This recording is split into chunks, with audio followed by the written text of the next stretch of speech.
大家好，我是糖糖，今天给大家分享金桔蜜饯的做法，香甜可口，止咳化痰，做法简单易学。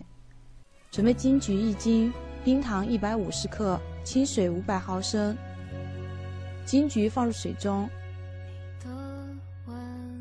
加入1勺盐，搅匀，浸泡10分钟，这样可以洗掉金桔表皮残留的农药，去掉金桔蒂。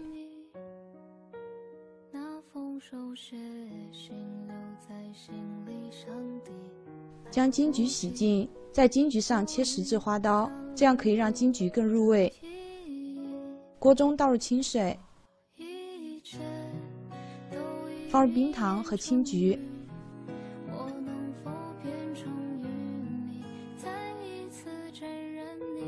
盖上盖子，大火煮开。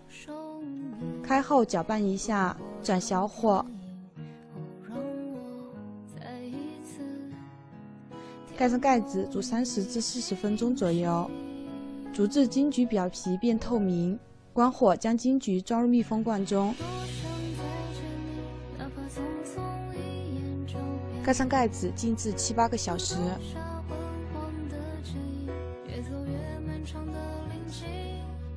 7、8个小时后，烤盘上铺上油纸，将金桔沥干糖水放在油纸上，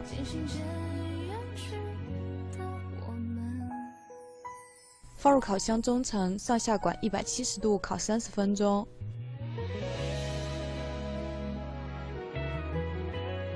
烤至金桔表皮有韧性后，取出凉冷即可食用。大人小孩都爱吃的金桔蜜饯就完成了。喜欢糖糖视频可关注、分享、收藏，有更多美食视频等着你哦。